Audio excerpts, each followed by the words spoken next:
Welcome to the Mental Aid podcast, where we explore how to harness the power of your mind. Today, we're welcomed by Krishna Thapa, who's a former British Special Forces operative, leader of the SAS Mountain troop and spiritual guide. Born in the Nepalese Himalayas, he became the first Gurkha to pass selection for the British SAS. After serving in Afghanistan and Iraq, he now focuses on supporting others through expeditions, often guiding disabled veterans on challenging summits. Krishna's philosophy is deeply rooted in Himalayan spirituality and overcoming adversity. He led the largest UK Special Forces Everest team and continues to inspire through his work in mountaineering and mental health advocacy.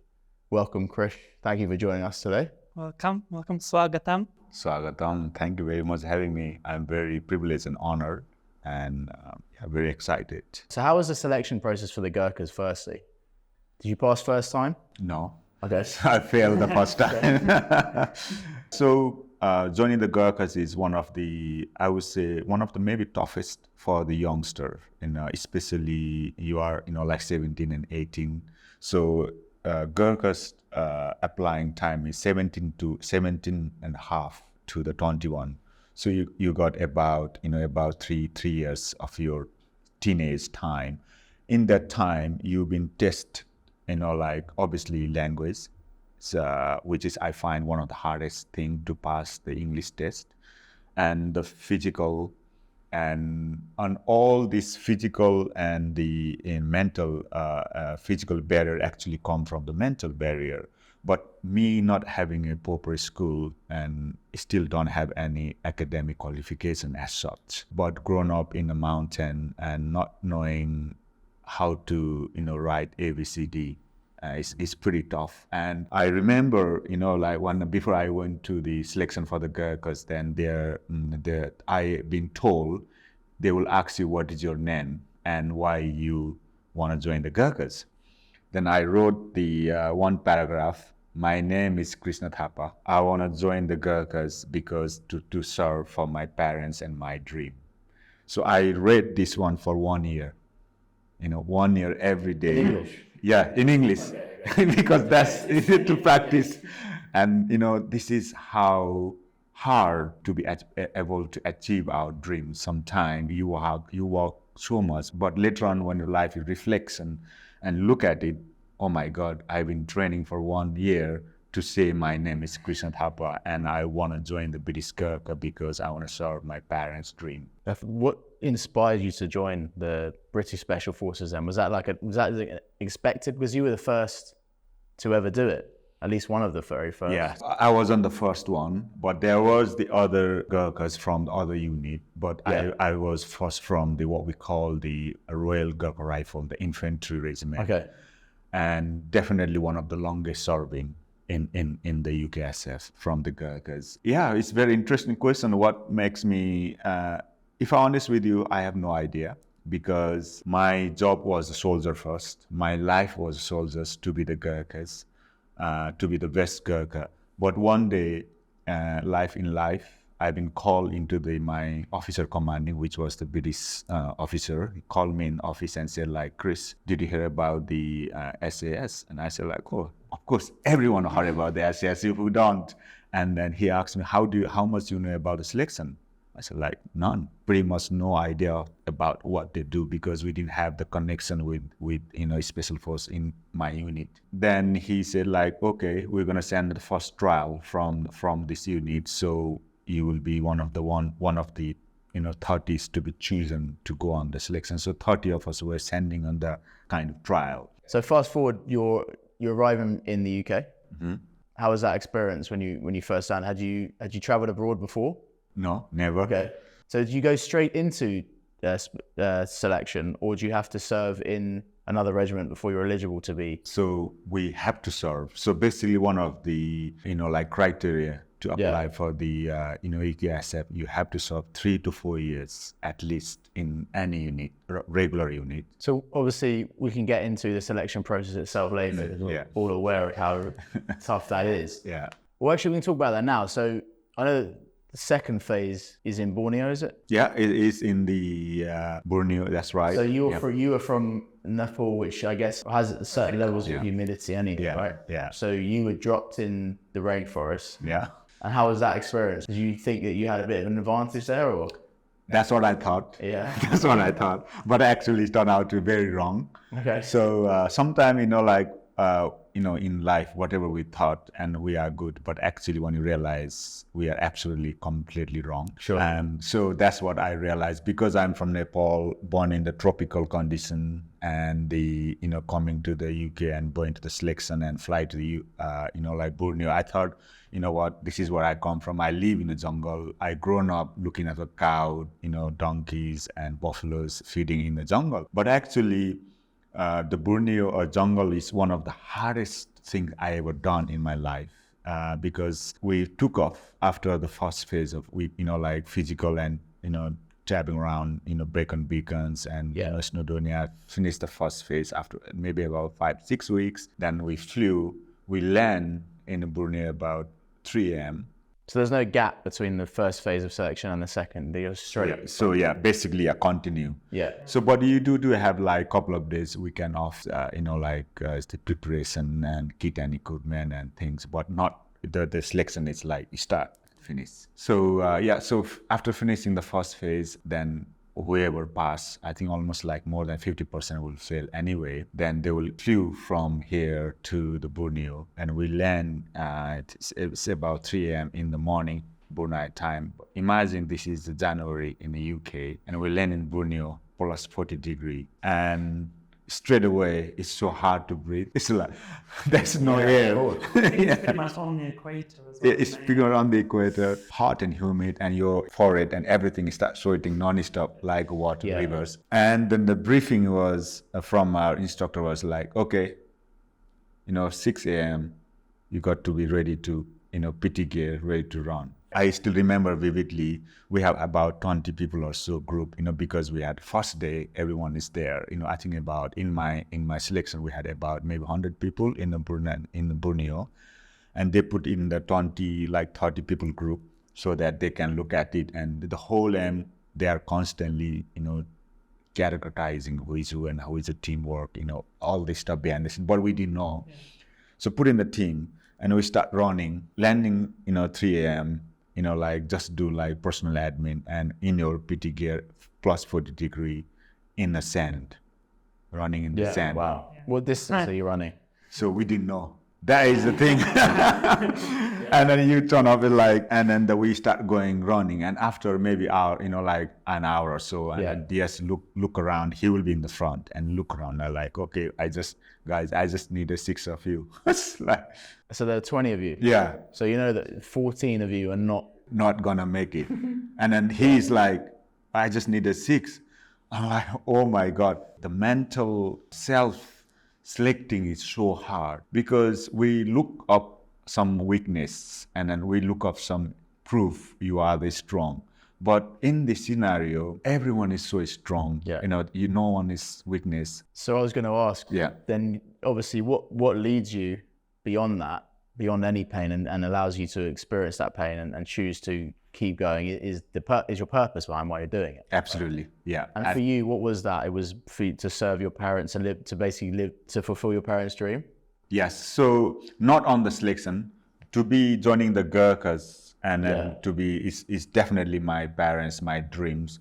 But to be into the SF is that obey the orders, to represent the Gurkhas, the legacy, and the reputation who we are. So you felt a responsibility to represent Nepalese people and Gurkhas. Okay. So this is something beyond me. So that whenever I'm struggling, running, and then the DS saying I just need 6, and look around and I wanted to start dropping. This is the time also I realize how strong our minds are. We often don't tap into that inner, soul, inner strength.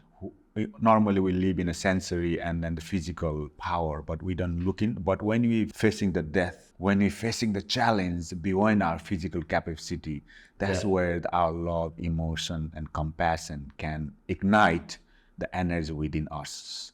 And that is so important, because when even our own body start collapsing, I think that is the lights and the energy within us give the hope. You know what? I can't give up. So that is for me was definitely legacy of the Gurkhas and who we are over the 300, almost 200 year plus of legacy we left in the world and universe who we are. And that's where, keep my energy, keep coming back. And if you fall, and one of the example I gave you is when you're running, like plus 40 degree, obviously guys are start fainting, collapsing because it illness. And we were looking like, okay, water, no water.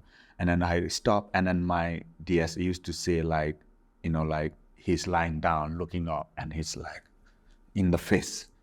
Yeah. How many finger? One.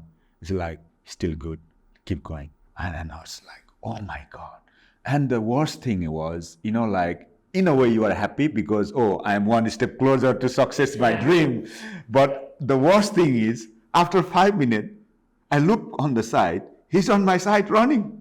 I'm like, how the hell is this possible? But you're highlighting there that the mind will give up way before the body does. But if you learn how to harness the mind, you can go far, what my own mind tricked me. Yes. So if you harness your mind, you control it. Absolutely. Which is the only thing we really control in life is your own mind, your own decisions, your own actions. Absolutely. Right? Nothing else. And that, to be honest, in one of the really good lesson I learned from the Eastern philosophy or a Buddhist way of saying, or the the ancient wisdom saying is that that's how we can harness our mind by the surrounding who we are with. It has got so much environment energy come from outside. The Sangha, we call the Sangha. Sangha is the, people with us. Sure. Because in this scenario, when we're running for our own dream, beyond our, who we are, everyone is willing to success. Everyone is challenging their physical and mental capacity, and that will enhance and harness who we are to achieve for the dream. Iron sharpens iron, they say, right? Yeah, absolutely. It's interesting. So you now, Warrior Monk is the name that you have adopted for yourself in terms of your spirituality and the retreats and the lessons that you give, etc. Yeah. The monk on the top of the mountain, hilltop, is not really tested. But when you're back in civilian life and you're living day to day, you're getting on the bus, you're surrounded by thousands of people, you have bills to pay, you have these necessities, because ultimately we're all living in a society and we're all helping each other. We pay taxes, we all, trying to elevate society collectively. But of course, there are certain external factors. So how do you control your mind where you're impenetrable to exterior influence or what's going on in the world, war, etc. How do you maintain that inner retreat? I think this is so profound question. No one actually has asked this question, because hence I see we have 1,000 years of yoga. We call the yoga 1,000 years of human evolution. Like there has been even in the Eastern philosophian world, there's a lot of monks or guru or teacher, but without me being arrogant, but we need to live in this world today, here now, the society we are in. We cannot be all the time forgiving. We cannot be all the time kind and compassion for others without kind and compassion ourselves. This is the world we are living today. This is a challenging world than 1,000 years ago who we are. The physical body is so important to harness our mental body. Whatever happened in the physical or outside world is dangerous. Walking in the town, if you are not willing to defend ourselves, but physically, then it's come mental. Then your mental doesn't work. That's where the monk is a mind. Mind is a mantra. Mantra is a way to find and healing. The question you ask is, it is so important to protect our physical entity through the service we do, whatever we do in day-to-day life. It is very important to enhance our intellectual and the modern scientific advance. But the problem is we are not asking how our mind works, how we look after surviving that, our physical, how we look after ourselves is the mind or the monk. So in the world, what we look at is in the modern world, everyone is asking for the, like good place, good house, good company, good car, but no one is looking for the intellectual education of how can I be comfortable, but no one is asking what is the key elements for my mind? What is the key elements for us to suffer free? This is where the monk, and then mind in the English word, it's only word mind. No one knows actually what is on mind. But in ancient wisdom, Himalayas, there's a mind made of three things. Yeah. First one is identity, who you are, who we are. That is a pure made of mind. And second thing is our intellectual knowledge and the memory. So the key important is our identity. So we call ego as well. Our survive. The DNA evolved to survive our genetic biology.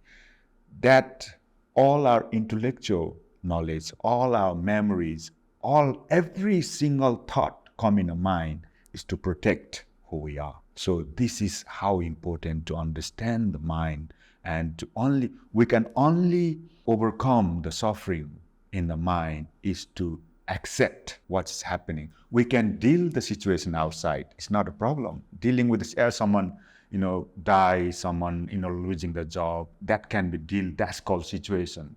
We can deal it. But when the things happen, we call apathy and vipathy. When things happen without me knowing in my mind, the only way to deal that is to accept and who we are, and then enhance, harness that problem, be a part of that. And that's one way of dealing. We never, as a youngster, we never expected to see the most, strong and young guys dying, going through the building in the wartime.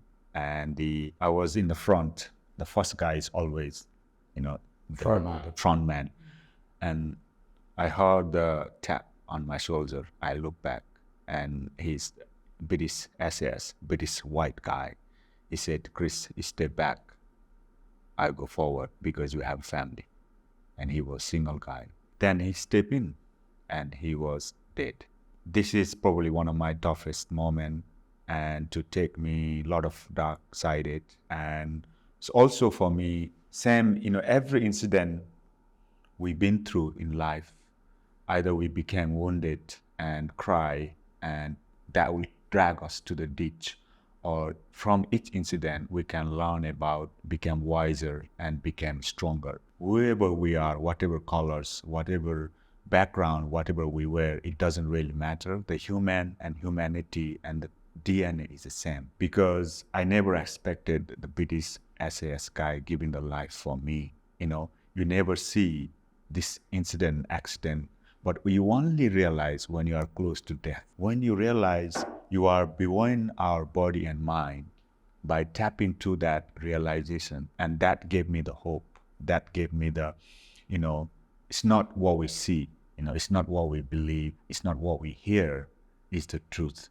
Truth is beyond what we see and what we hear.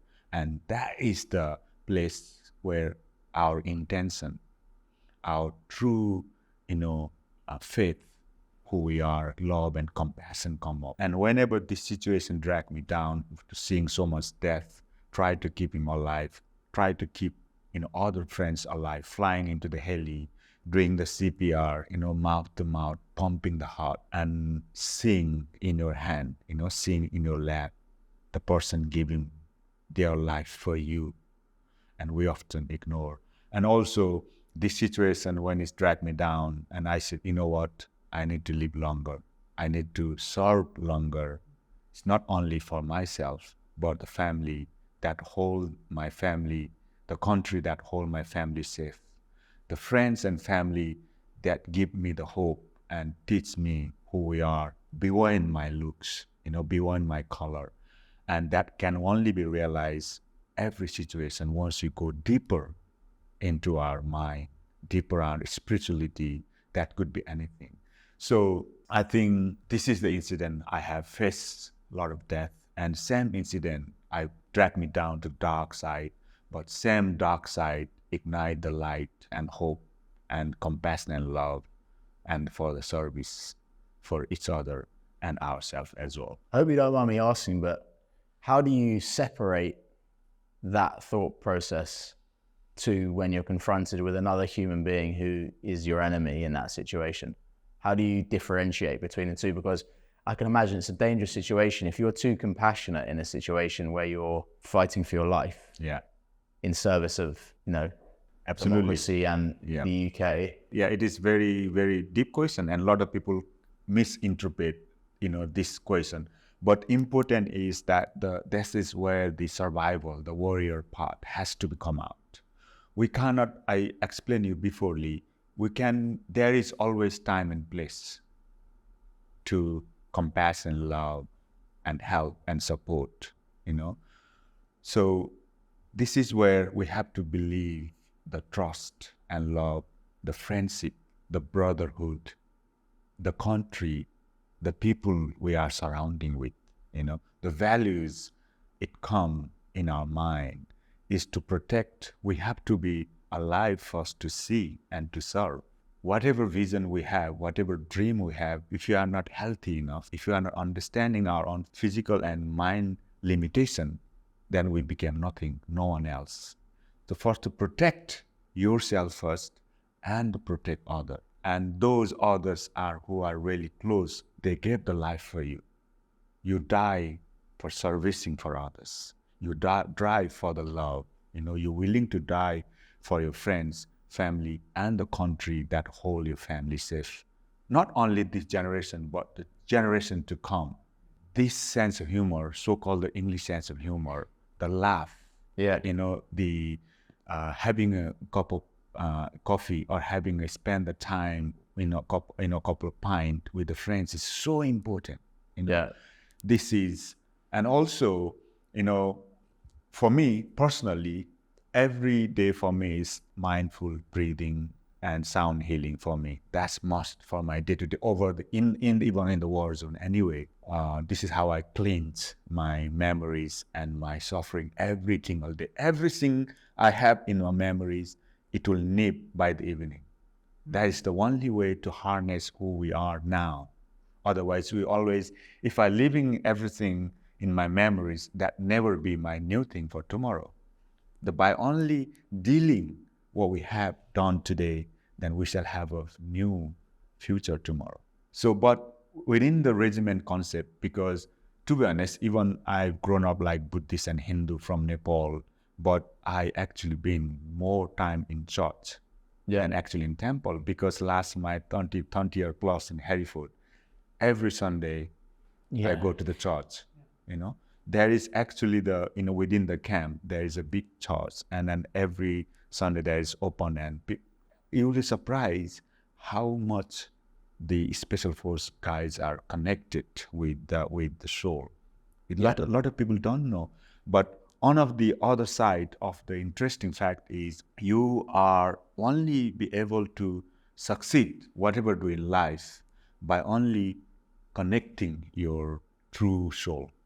Otherwise, you always disjointed and run around. You never be gonna achieve what you want to achieve. So being the leader of the SAS Mountain troop, I want to talk about your expeditions now. You led 13 soldiers up Everest, which is the largest ever UK Special Forces and Gurkha summit team, isn't it? What's some key lessons you learned about mental toughness and leadership in that experience? Because obviously the people you're leading up the mountain are trained individuals.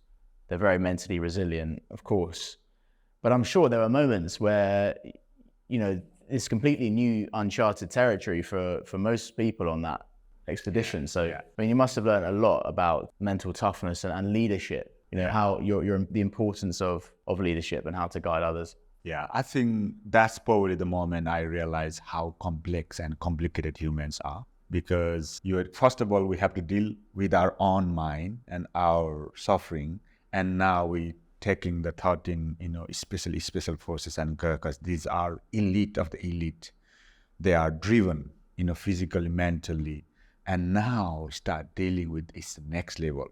But I think for me is that the one of the biggest lesson I learned during the war, and then even in the climbing wall, is that the understanding others, understanding their value, and understanding their dream and make your own dream with that. Because we, in Operation Week and on wartime, we often call where the enemy shoes. By only understanding what they see from their perspective, by understanding what their driven factors and what their weakness, then we can focus on to improve ourselves and their self. I think this is not the leadership from the front, but leadership within your own mind and guide, and listening then, but not only through the years, but also feeling their pain and their dream. Then I say, put into the context of visual, like how can we represent someone else on the ground struggling, wearing day and night, upselling down in crevasses. You can imagine that, and then they are the weakness. Then we need to put that in a physical perspective. Then we have to train in nighttime. We have to train with the full gear. You have to expose to the cold. No one talk about the cold acclimatization. No one talk about the day and night acclimatization. Everyone talk about altitude. No one talk about the cultural acclimatization. No one talk about the energy acclimatization and food. And these are the underlying driven force of the mind that actually shows on the physical aspect. By only understanding those compassion and love and pillars of important things, then you shall shows the result. I think for me is this one, that always listen. Then not only listening, then we need to put into the perspective of physical outcome so that they can see. So I think this is what I realize. And also a lot of time, if you are a good leader or good human, you understand and look, you observe, then you don't have to explain, but you told them to do something. But because when the high performance soldiers, high performer youngster, they don't want to listen. They want to be action. Then what I said, okay, tonight, full gear, headlights on, top to bottom, we're going to go into the crevasses. Not actually climbing, but in the training. They were like, yes. But then what we're doing is, by only harnessing our sensation in different lights, in different environment, mastering our physical aspect, then we master our sense. By master our senses, then we master our mind. If you master the mind, game is over. You are in it. Then when your mind thought, you think in the mind, come to the thought, then you react, and because you done your physical aspect as well, then you can do the close eyes. As long as you deal with all the darkness, physical darkness I'm talking, and then you can start dealing with your mental darkness. I think this is the practical and the science and the ancient wisdom of the harnessing our energy, emotion, and put it in the perspective of physical. When did you leave the military? I left end of 2022. Okay, so at that point, were you were seeking service still, but then you decided to take disabled people, just veterans, or people with disabilities that didn't serve in the military? Yeah, anyone with the disabilities. Peaks like Mont Blanc. Yeah, Mont Blanc. Yeah. I mean, that's amazing. How do you support them mentally and physically through such demanding feats? I think the one very important thing what I like to highlight here is that for us, our heart to be beat every single second, we need to have a clear intention, and we need to have a clear vision. And the reason, if we don't have a very clear reason and intention, our heart will stop beating. Physical prayer. Now, what that means is, now I said we are here to service. Whole life for us as a human to serve for others.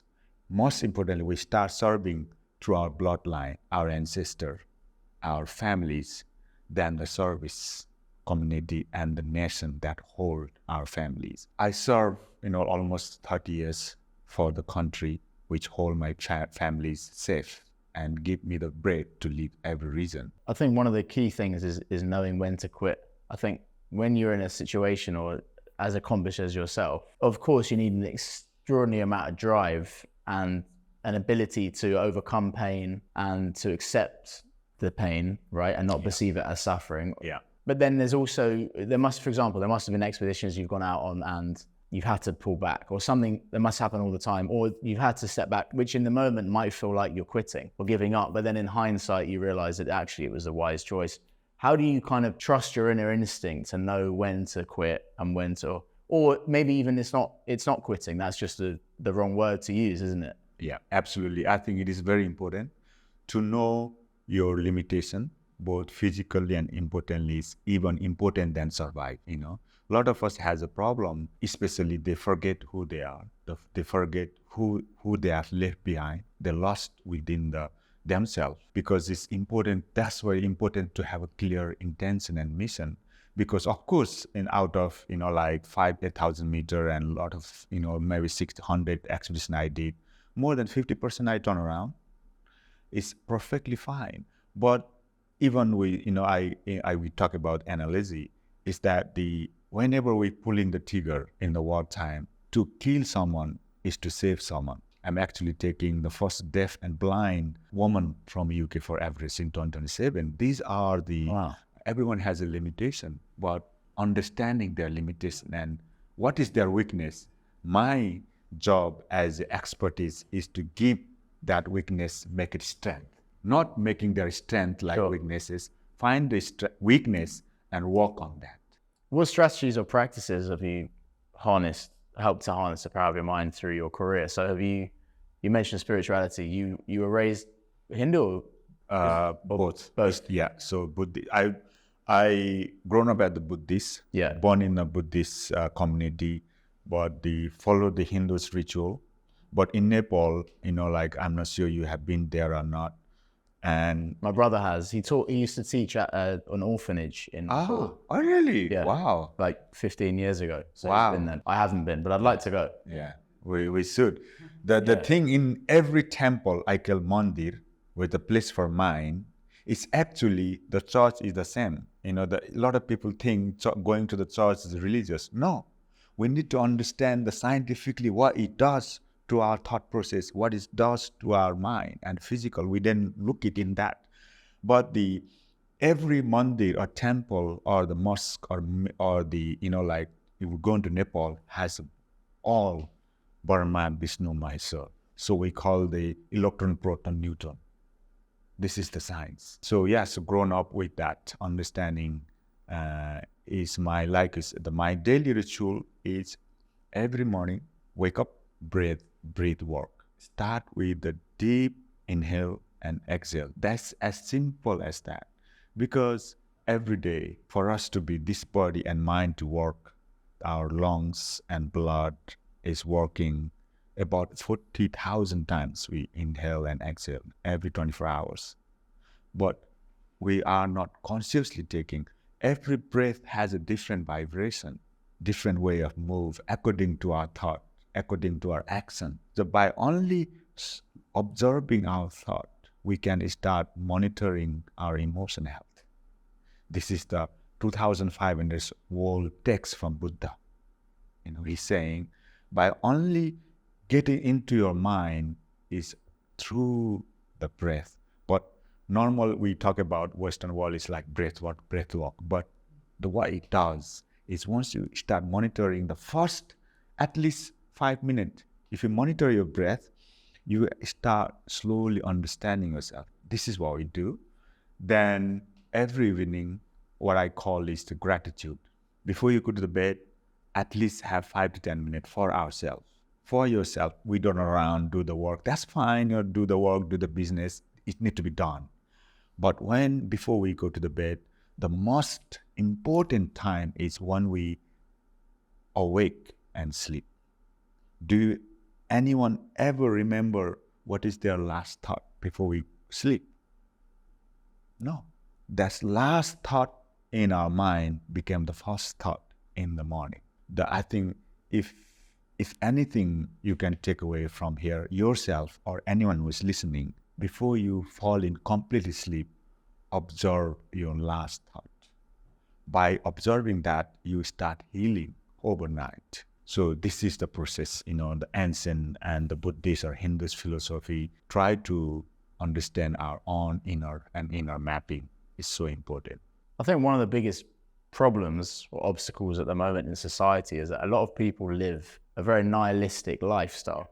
They don't, and I also think that there's an increasing rejection of things that are inherently spiritual, such as religion. And I think because of the fact that they're 2,000 years old, but the lessons couldn't be more important to today. I mean, we mentioned the monk 2,000 years ago wasn't experiencing the same problems that we're experiencing today. Exactly. But the world has always been full of war and full of problems. Yeah. To be honest, we live in such a great time where we have these tools, for example, we connected online and we managed to set up this meeting. And really, it's all about connection, isn't it? For me, it's like, being in the war, seeing more sophisticated war, pulling the trigger from Vegas, flying into the war zone, 1,000 miles, with my own choice, and killing the people, seeing the death, seeing someone die for me.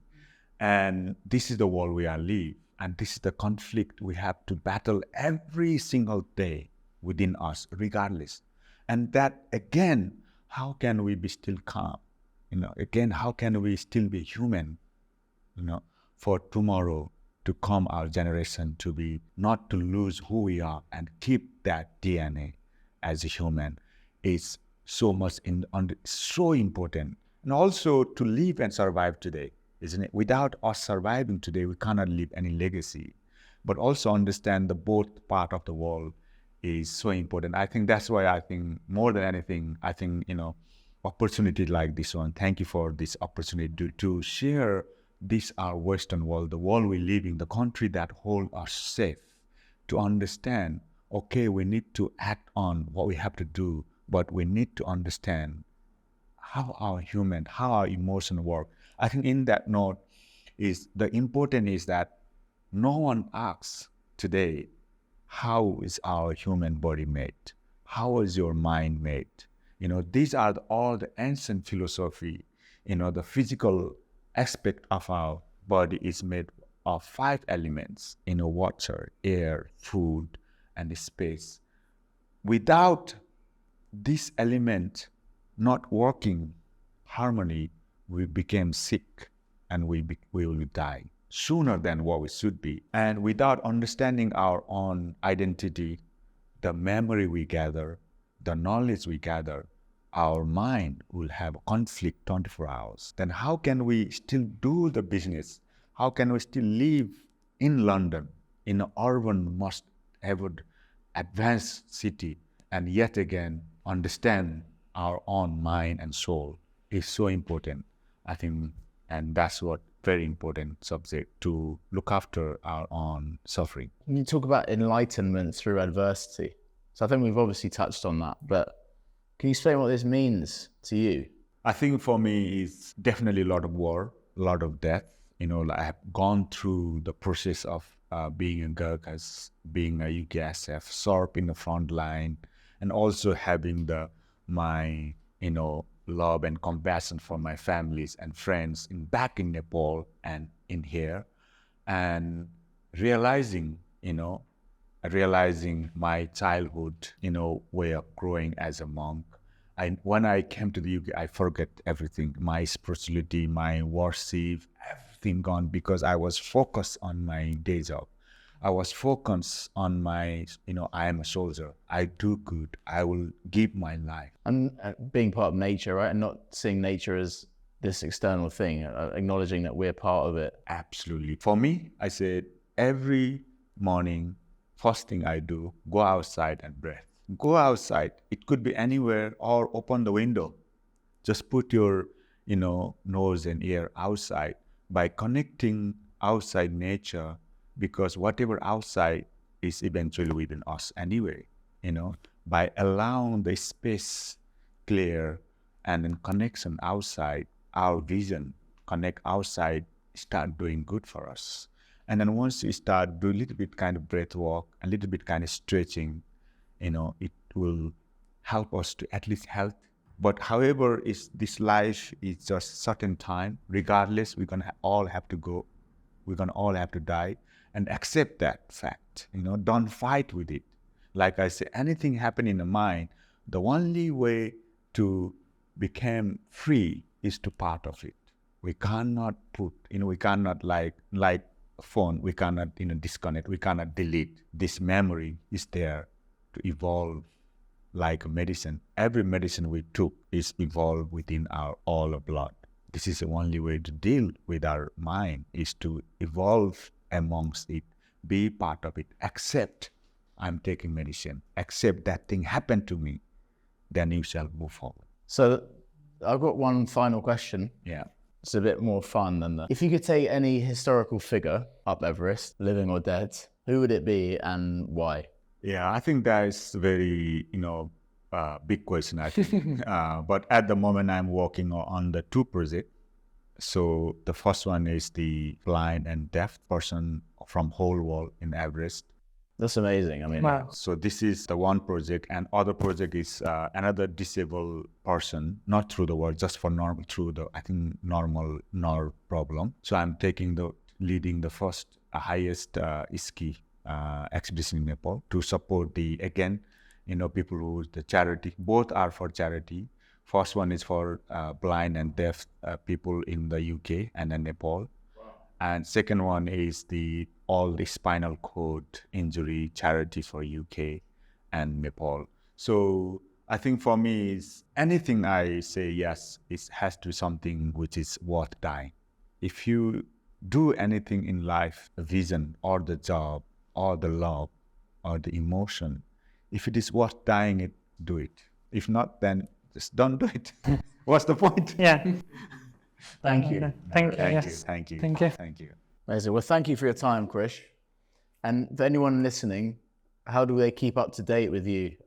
On Instagram, website? Yeah, thank you. I think a lot of, obviously, Instagram is, I think, modern. Everyone is like talking Warriormonk, and kristhapa.com is the website. And yeah, we got a lot of, like I say, a lot of mindful retreat happening in the Sari Hill, in Lake District, and in Nepal. Like I say, expedition and climbing is that, my kind of job in a way. Yeah. But mindful retreat and the meditation is my passion, and to share for the better humanity. Brilliant. Well, thank you again, Thank you. Krish.